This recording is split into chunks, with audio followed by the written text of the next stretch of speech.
Hey, this is Nia Strauss, and you are watching CMS TV.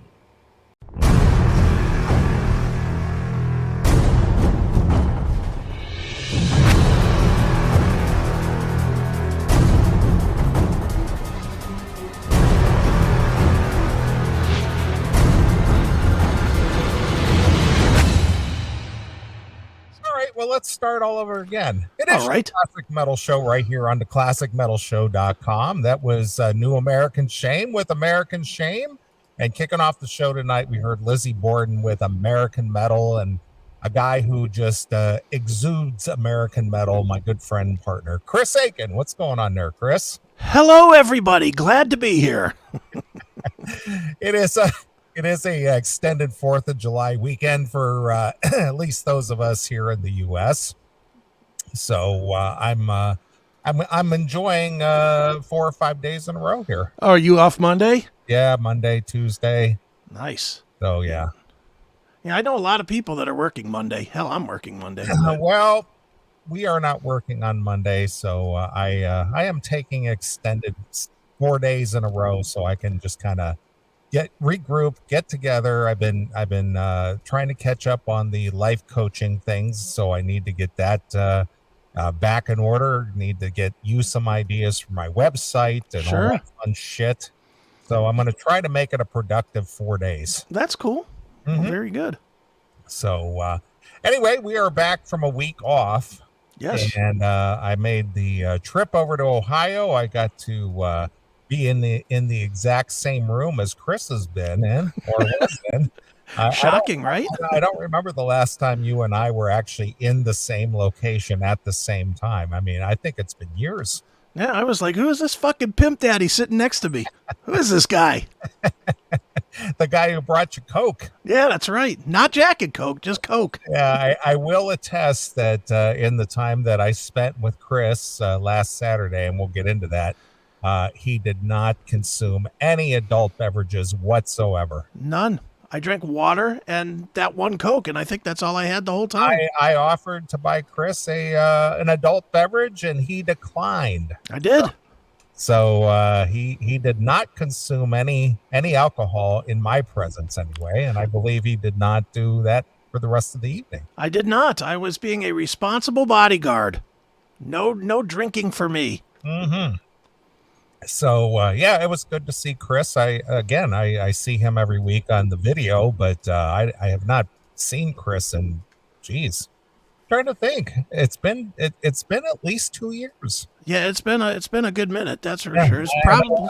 I know there's been times I've been in town, but and I've invited you to go to lunch or this, that, and the other, but there was always something going on. You had something happening or going on, or you had to take care of something, or whatever the case may be. But right.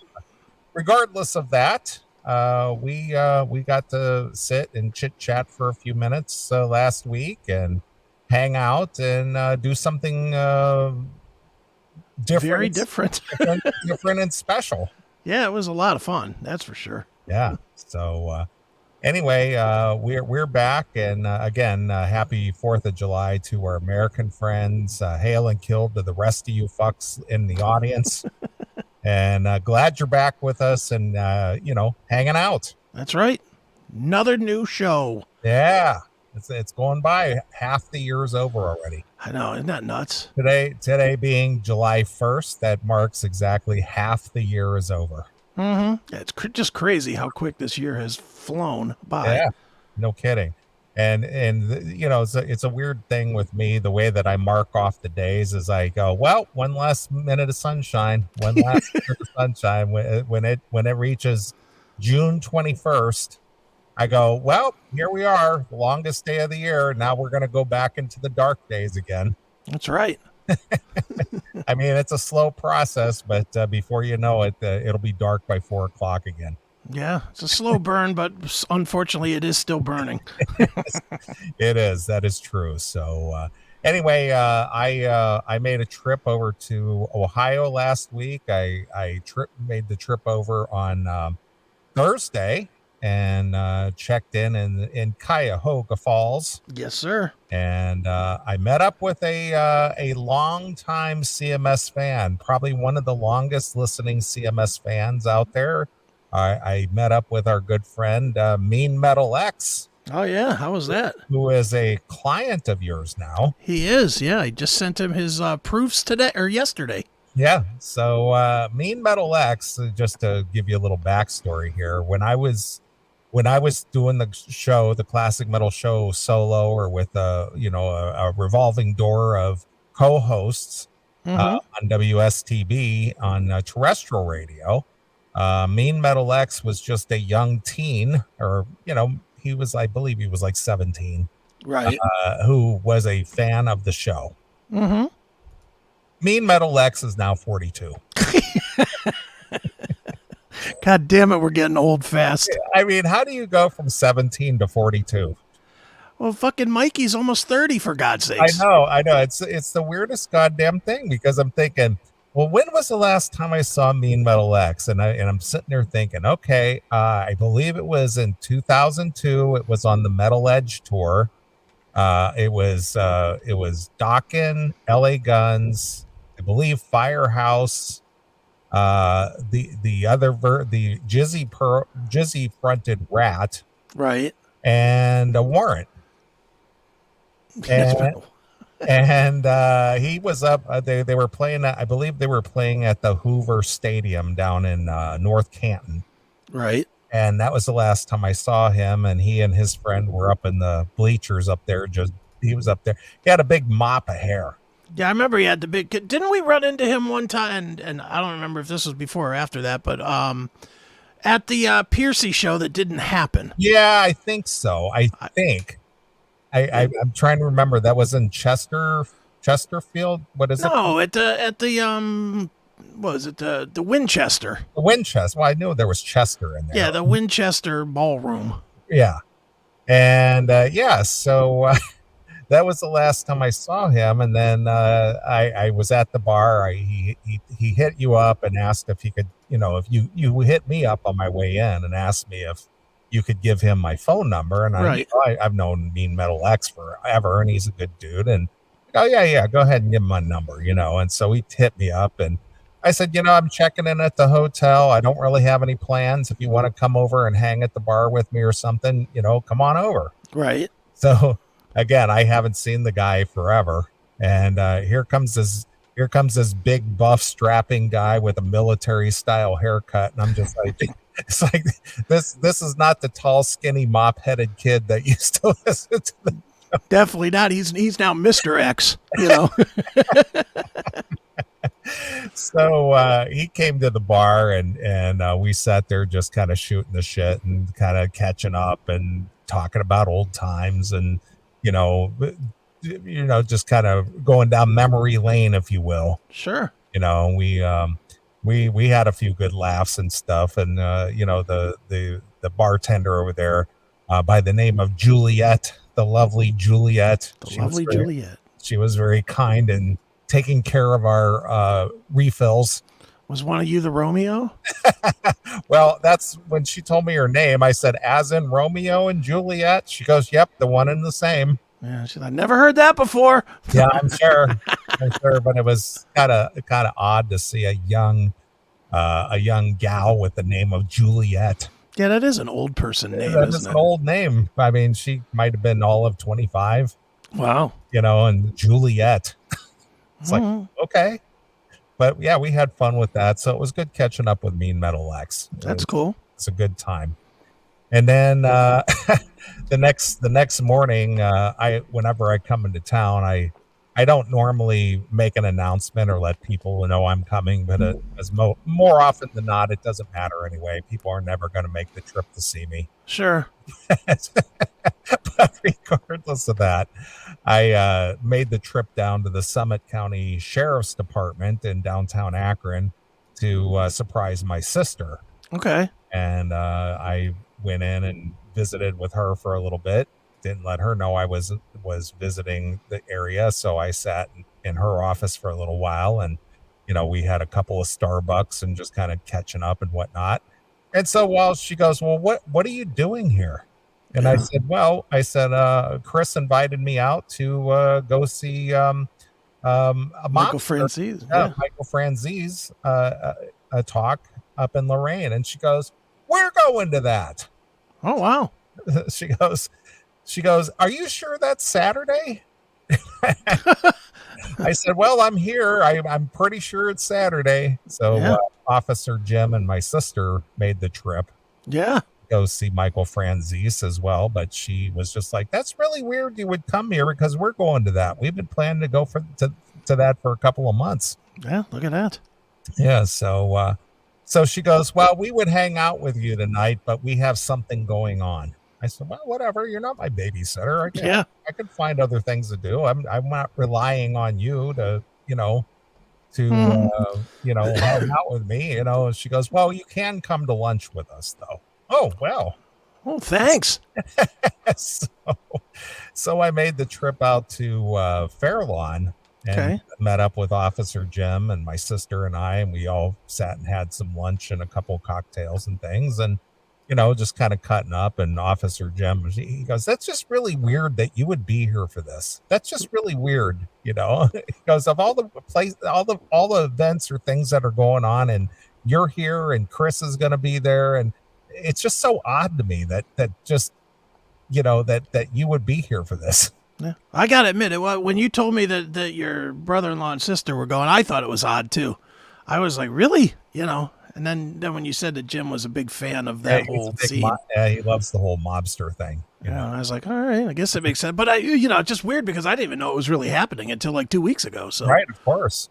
So it's like interesting. So while we're sitting there, one of the captains on the Summit County Sheriff Department is a big fan of the show and a fan of myself, and he just loves all the classic metal stuff, Sure. And so he goes, oh, wait till he sees that you're in town. So she snapped a picture of me, and she's like, guess who's in town? And so she sent him a picture. He goes, oh man, he says, bring him to the party tonight. Nice. So I said, what's going on? She says, well, one of our coworkers, he and his wife are throwing this big party at his house. Basically, what it is that he and his wife had come into some money, and they bought a very large mansion because it's a significant amount of money, right? And decided to throw a party and invited everybody out. And he goes, yeah, just bring them along, bring them down, All right. So you want to go to this party? I'm just like, yeah, whatever. I'll go. Sure, why not? I'll go see what's going on, Sure. Dude, I was stuck in married couple hell. Holy shit. So did every person ask you, so are you married? No. But I got I've seen you before. I know who you are. What do you do? I've seen you before, and, but it was a nice party, but oh my God, dude. I was just looking around the room. It's like, I could be one of these people. I could have been one of these people. Middle age, button down, got the yachting shorts on, and, sure. and the sweater tied around your neck. Yeah. The thrill of the entire year was that party. and with a fat wife. And yeah. It's like, oh my God, no, no. Too funny. Yeah, and it's just so funny because I'm like looking at most of these people, and they were either a little younger than me or just a little bit older than me, but they all look like they were just like, I don't know, in their 70s. Yeah, beaten down. Just beaten down, bad lifestyle, bad personal lifestyle, just it's because every time they make any decision, from getting up to taking a piss to brushing their teeth to going to work, comes with are you sure you can do that? Are you sure you don't want to help me for, It's because every single goddamn decision in their life is whatever it is. Man, I think I got to take a shit. I better make sure she's not in there first, because she doesn't like to go in after I stink up the bathroom. Right. Every decision is a decision instead of just living your life.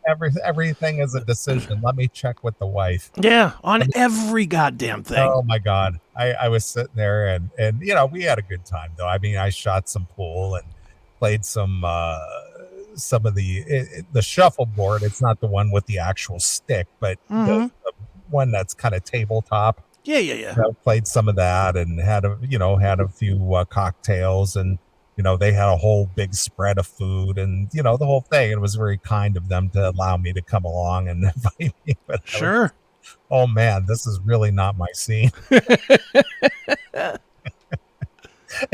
It was just kind of funny, and I don't know. It was an experience. Let's just put it that way. Yeah. It was an experience. I was just like, whoa, no, Not again. no. I was just like, wow. All right. I mean, if this is your group, more power to you. But That's right. But yeah, definitely an interesting evening.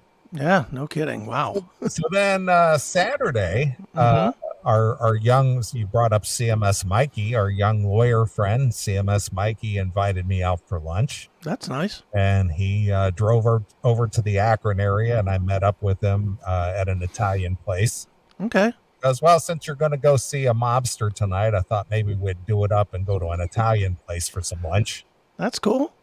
And he wanted to show off his new sporty little car. Right, his hot rod. Yeah, his little Mercedes. Right. He's got a little 2-seater Mercedes, so he wanted to show me his new ride and everything.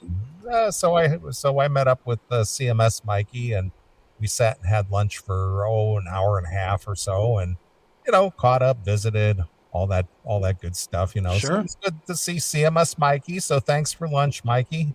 He goes, well, I am an employed lawyer now, so I can afford to take you to lunch. Ooh, thank you, employed lawyer. It's like, well, this is the first time I haven't picked up the tab in forever. Yeah.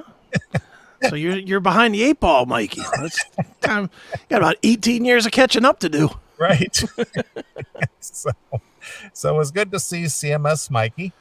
And then I went over and visited with my dad for a few hours, and caught up with him, and just chit-chatted it up for a while. And, I let him know where I was heading out for Saturday night. And he says, yeah, I know all about that mob stuff. He says, when we lived in Chicago way back in the early 50s. Right. He said he was telling me about some mobster. I don't know if he recalled the guy's name, but he was part of Capone's original crew.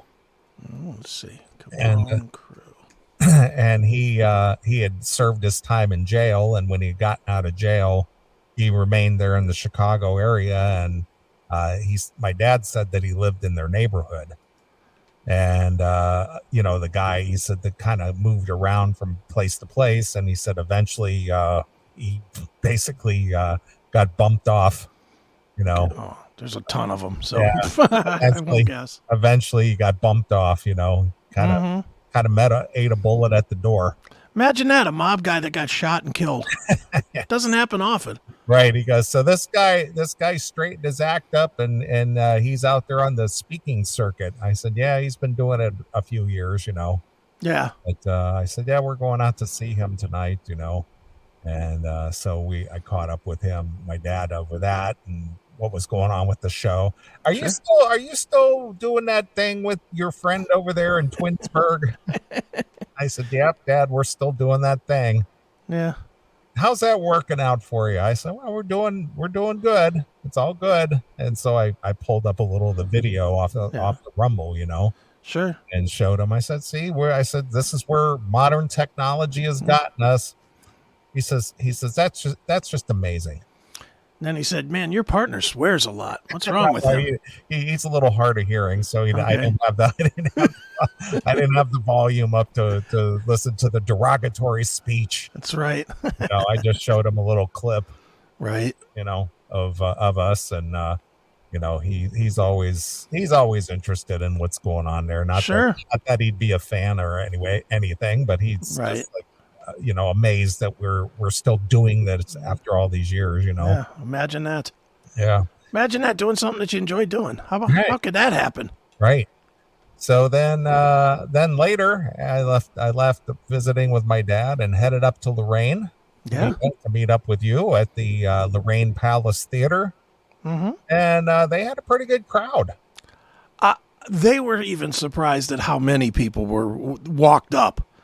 Because I had been told, what do you think that place holds? Like 1,300 people? I think it's probably more. Okay. I'm thinking it's closer to 1,800 maybe. I would say there was a good 1,000 to 1,200. Yeah, I would too. I mean, there were obviously empty seats, but Yeah. it was a pretty good crowd. And it's funny because I had been told ahead of time, it's going to be half empty and but it's going to be a decent crowd, maybe 500-600 people and blah, blah, blah. I was like, I didn't see the people coming in. I was in the back, which we can get into later. But when I came out, which was like right before Michael went on stage, I was like, damn, look at all these people that are here. I was like, man, this just got more serious by the minute. Did you do a Van Halen? Would you look at all the people here tonight? That was it. That was pretty much how I felt when I walked out and I saw all the people. I was like, damn, look at all these people. Yeah, there was quite a few. I was surprised at the crowd. The worst part of it, though, is this was right downtown Lorain, which I've never been in the actual downtown Lorain. And, Lorain is an old automaker city, right? Mm-hmm. And, it's you always think of maybe old, rundown, industrial, whatever. But Lorain has gone through a whole renaissance. And the little area that we were in, anyway, was a nice little, I guess I'm going to use the term gentrified area. Mm-hmm. Because a lot of foot traffic down there. But the worst part of it was just trying to find a place to park. Yeah, I got lucky because I got there so freaking early. Right. But even getting there early, they were having some kind of fair that was going on like down, like if you went behind the palace, right, there was like a hill and you go down the hill and it was a huge, like a home days type of affair for Lorain. Okay. And somebody told me what it was. It was like, it had some meaning or something. I was like, yeah, whatever. But they were having the thing, the big annual thing was the same weekend as this Franzese thing. Sure. So all the parking was taken. I got lucky. I ended up parking literally like across the street there. There was a bank like directly across the street from the palace and it had a parking lot right there. And I was able to park in that parking lot. So for me, it was great. I was like, yeah, I'm just, it was almost like a handicap parking slot. Well, I parked about a block and a half away, which wasn't bad, but I had to park basically another street over. Sure. But you got there, right at the time of the show? Well, I got there earlier, but it was the traffic. It took me forever just to eke my way down into that area because everything was backed up forever. Mm-hmm. And, and then by the time I drove around the block a couple of times and, basically circled out and then walk in, I got there I basically got there at like 6:30 and it took me probably a good 25 minutes, about 20 minutes to finally figure out, where I could finally find a place to park, Mm-hmm. So, I got there, I left plenty early and I got right to the downtown area there right at 6:30, but it took me 20 minutes to get parked. Yeah, to get in. Walk over, yeah. Yep. But it was all good. You had passes waiting for me and an after show laminate and all that good stuff. Yeah. And so I'll let you take it away. Well, I got there much earlier. I had to get there at 5:00. God knows why. I have no idea why. But I got there. I actually got there at like 10 after 5 because I got stuck. They have a drawbridge over there. Right. And of course, I caught the drawbridge. So I had to sit and wait for 15 minutes behind the stupid drawbridge. But once I got in, I get there, I text my guy, Chris, who was my contact. And I was like, hey, I'm here. I'm in the front, So I text him and he's like, okay, I'll meet you up front here in a few minutes. So it was me and my mom. My mom's a big mob. She's way into the mob stuff. So I took my mom with me to this thing. And so I wait. This one guy comes in. He looks like fucking Ronnie the limo driver. Like he's got the suit on and stuff, and he's got the big necklace and stuff, but he looks like Ronnie the limo driver. So I don't know who I'm looking for. So the guy comes in, and we were like in the lobby of the palace. And he comes in, looks around, walks out. Comes back in like 5 minutes later. So I just said to the guy, I said, hey, are you Chris McNeil? And he goes, don't you worry about who I am. I was like, Wow. okay. I was like, damn, all right. But obviously this guy, and then I saw this dummy up on the stage just getting his dumb book signed. So he was just a guy. He was not anybody, but right. He literally was trying to like a wannabe mobster or something. But that was my first thought that like, oh boy, this is a little different than I thought it was going to be. He was LARPing then, huh? He really was. He was cosplaying big time. He definitely wanted to be Michael Corleone instead of Fredo. Right. He was much more of a Fredo. But yeah, so I get in and I sit down, I talk to Chris McNeil for a little bit, and he tells me, he goes, okay, here's what I want you to do for the security. Now, I ain't going to lie. I thought the security, I know we joked about it on the show last week and everything, but I truly thought this thing was going to be kind of just like a ceremonial thing. Right. I really did not think it was going to be actual security. I just didn't. I just thought, and even when I had talked to McNeil leading up to things, he had basically said, well, your job is just going to be to kind of hang out with Michael and get him to the stage. So I thought, okay, that doesn't sound like security, right? It just sounds like, hosting. Right. That's a good word for it. Yeah. So that was my impression. Well, that wasn't what they wanted at all. I get there and he's like, okay, I need you to go and you need to meet Michael by the stage door at 6:15. I said, okay, no problem, whatever. And he's like, so just go hang out by the stage door and don't let anybody by the stage door. I'm like, oh boy, now I'm security. So I'm hanging out by this fucking stage door, hanging out. Now there's another guy that's with Michael named Danny. And Danny is with Michael at the hotel. So McNeil had told me, he said, text him and let him know that you're here. So I did.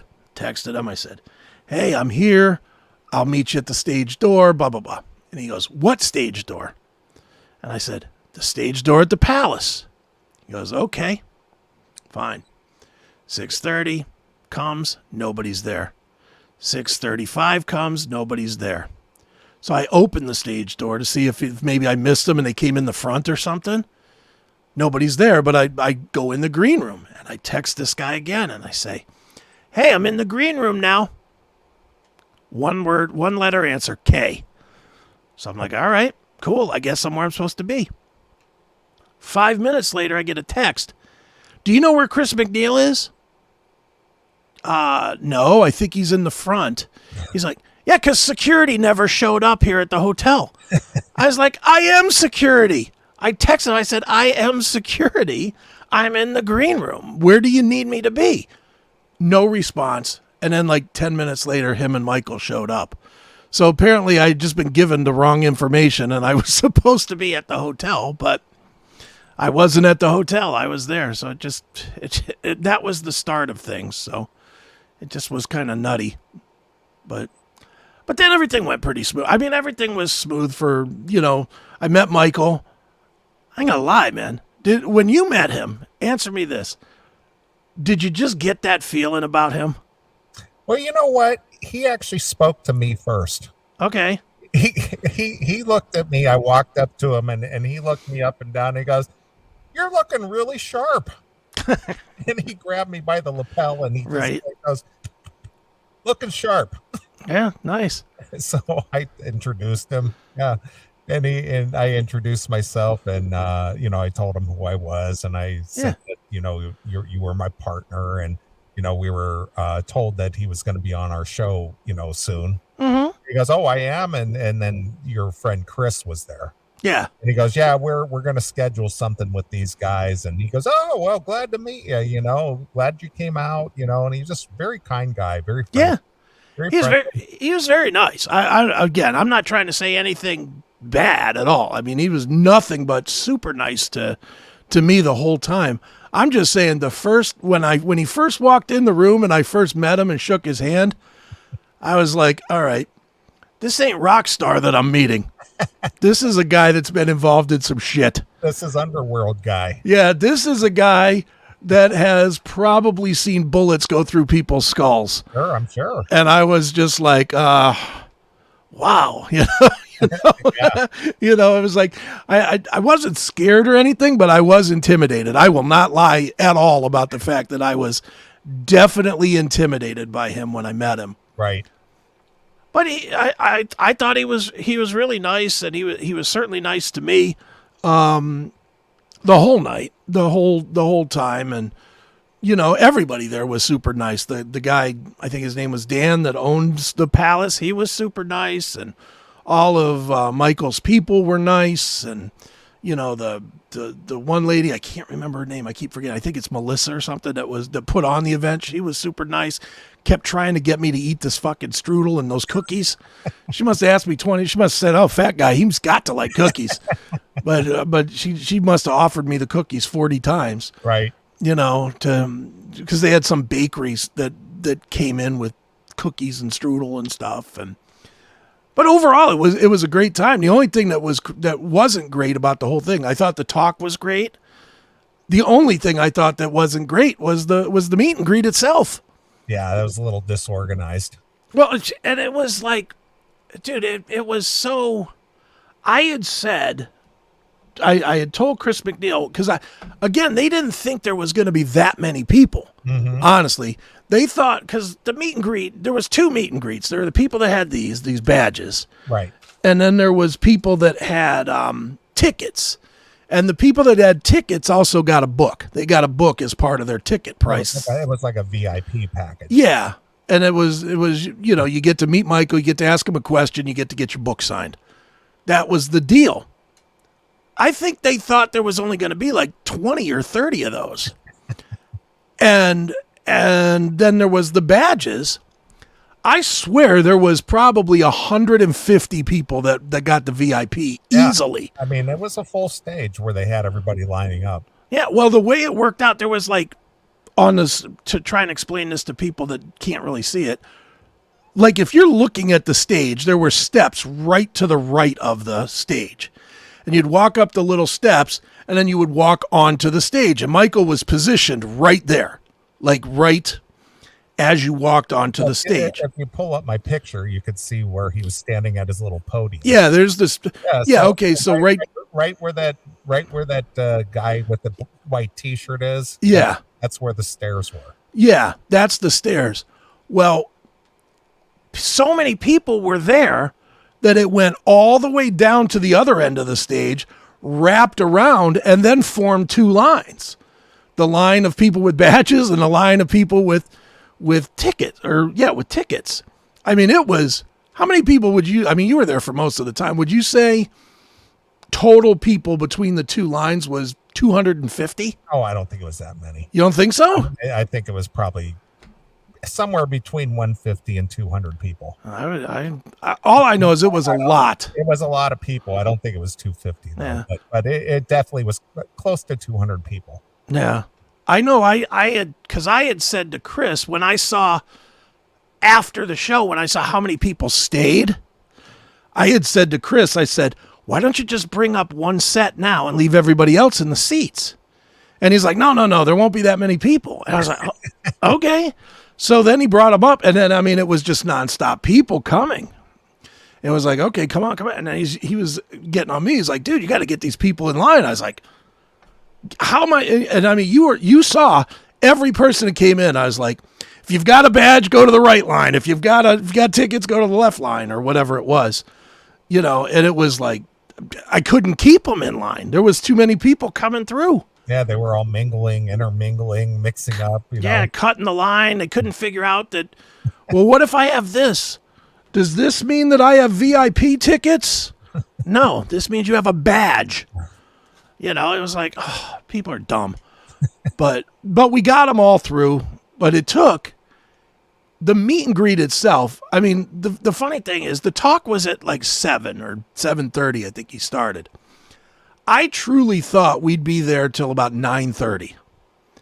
And I left at 11:45.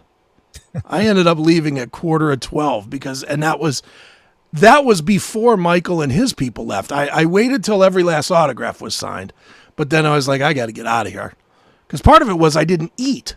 I was fucking starving. There were plates of cookies. What's wrong with you? I don't eat cookies. I'm the one fat guy that doesn't eat sugar product.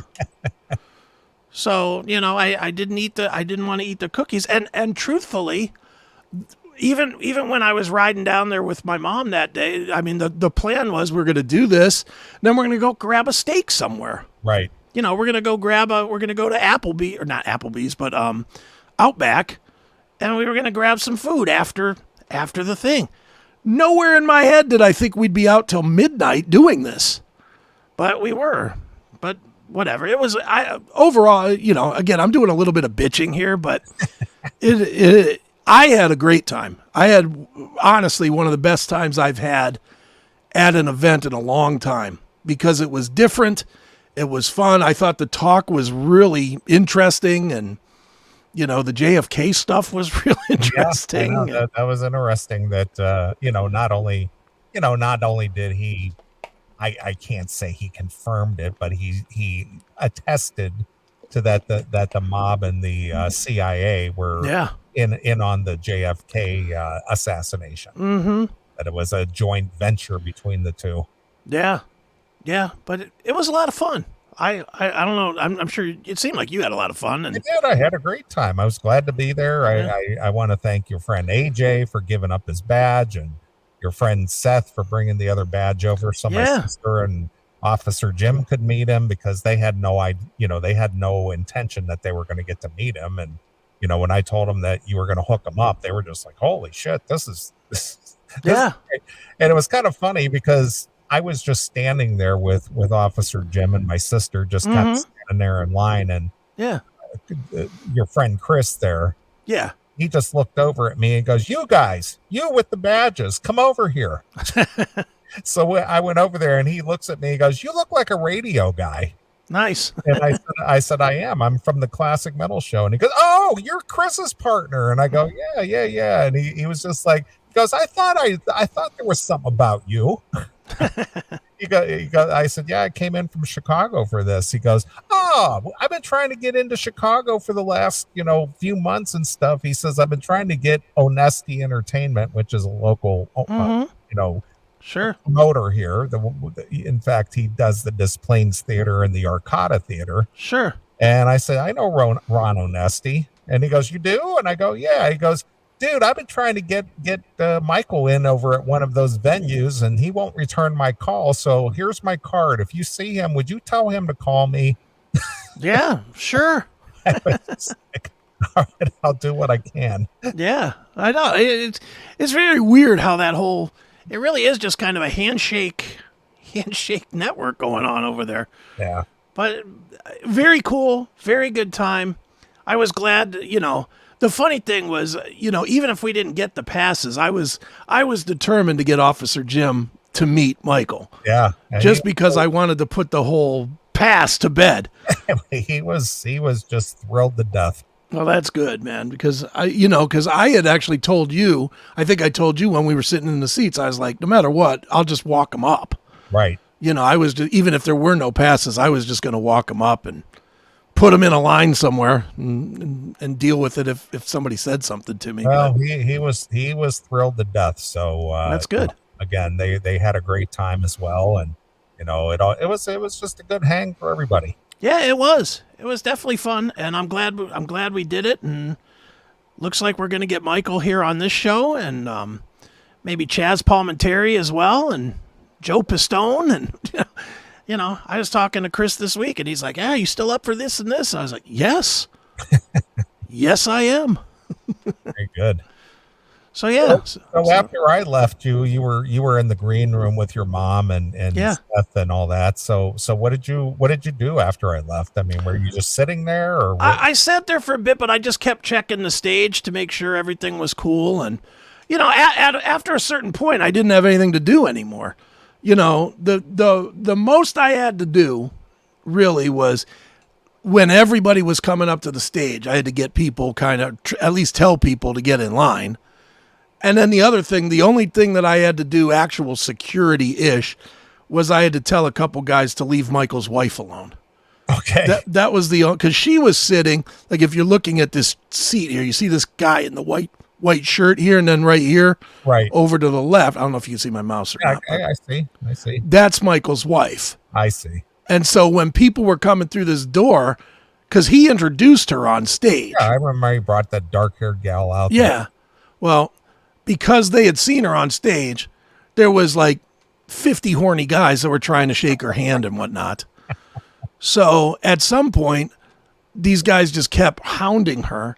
So I just went over to her and I was like, do you want me to shoo these people away? And she did this, like not saying yes, but saying yes, head nod thing. So then I had to kind of just stand there for a little bit and just tell people, hey, move it, get in line, and that was about the extent of my real security. So yeah, most of the time I was just hanging out in the back after once we got everybody up to about the cookie line, I didn't have to be on stage anymore. So did after everybody was through and through the line and out the door, did you get to talk to Michael at all, or did he vamoose or what? I left before they did. I did talk to him for a couple of minutes, like when my mom got her stuff signed. I talked to him for a few minutes, and I had talked to him for a few minutes beforehand as well. I mean, I didn't talk to him for a long time, but hell, I talked to him for a fucking hour on the Seth show, so I already asked all my questions. Right. I really didn't have more to ask him. So, and just, he was nice. I mean, he was nice to me, and, he seemed appreciative that we came out. His people were very appreciative that we came out, and boy, they couldn't have done us more solid, could they? I mean, they gave us bunches of passes. Yeah. They gave me passes for you, AJ, Seth's wife, my mom, this guy Tony, his wife. I mean, gave me and those tickets weren't cheap. I mean, not that they had to pay for them or anything, but still, he gave me like $500 or $600 worth of passes. Which I thought was nice. Yeah, it was good. So yeah, I'm glad I made the trip over and got to attend and meet Michael and see you again, and hang out with everybody. So it was a good trip. Yeah, it was very fun. So if Michael does a speaking engagement somewhere near you and you have an interest in that type of thing, I would recommend to go. Absolutely. I definitely think you should go. It was a fun time. And we didn't even talk about the speech itself, and I don't want to get too much into it, because if you want to see it, go see it. Right. But I do want to say, and I can't thank him enough for this, that could not have been more cool than when they shouted me out at the beginning. Yeah. I was like, look at me. I am a fucking star in this motherfucker. Because they actually shouted me. What did he say? He said, our new special friend. Yeah. I was like, all right, well, that means either I'm a good friend or I'm a fucking tard. He's a friend of ours. Yeah, I literally felt like that too when he said that. I really felt like that. Like I was getting the mob nod when over the speakers they were announcing all the people that had helped out. And then they just listed them, but he gave me the he's a friend of a new friend or whatever he said. Chris Aiken. I was like, oh, that's fucking very cool. Yeah. And it made me cool with my mom, so that's cool too. There was quite a few people who were, helping with that, oh yeah, with that production, I guess, all the restaurants and, all the people who were accommodating and, who helped out with the whole thing. So it was very cool. Yeah, very, very cool. I was thrilled. It was definitely a great time. So good stuff. Yeah, very good. All right. Well, I say we take our first break unless you had something else to add. No, we can take a break and then we'll go from good news to shitty news. I guess we'll talk about YouTube. Yeah, we'll talk about that. I don't think that's actually that much of shitty news. But it was. Let's just say it was just expected. It was me and you. Look, all right, we'll get into it later. I don't want to even start right now, but I agree. All right, well, go grab a drink and all that good stuff, and I'll let you pick a tune. What should we play? Let's go with I don't know. Let's go with On the Hunt from Corrosion of Conformity. Okay. It's a new song. Okay. Well, if you want to get a request in, you can send your request via the email. Mm-hmm. Request at theclassicmetalshow.com. Request at theclassicmetalshow.com. Yeah. And I'll be glad to throw something on there for you. And you could be a part of the show. And I might even give you a shout out. I just want to make one quick announcement before we go to break. Yes. In between these segments, and I did it at the beginning, and I'm going to do it all night tonight, just as an experiment. I'm going to be playing these little bits of music with spots in it and whatever. It's a sample thing that I'm trying to make the Rumble and Odyssey experience better, specifically Rumble, because I was told that people that watch on Rumble, every time it stops, then it starts them over. If we're not actually talking and they click in to see if we're talking yet, it starts them at the beginning, and it's a big clusterfuck. So that's why I'm running these things in between. It's not because I'm trying to advertise this or that or whatever. Keep the stream running. It's to keep the stream running so that people that are watching, whenever they tune in, it'll be live. So it won't affect you people that are still on YouTube. But for anybody else that watches on one of the good platforms, you'll just see this thing that's blipping back and forth about, that we'll be back in a few. And we will. Okay. All right. Well, here, I guess Corrosion of Conformity has a new release out. And who's in the current lineup? I think it's the same lineup that they've been having with Pepper's still in it again. Okay. Or Pepper's back in it, or whatever we're calling it. But he's in for the moment, so. Okay, perfect. All right, the new song is called On the Hunt. So here it is. It's COC with On the Hunt exclusively here on your Classic Metal Show. Hey, this is Carl Gellin. You're listening to the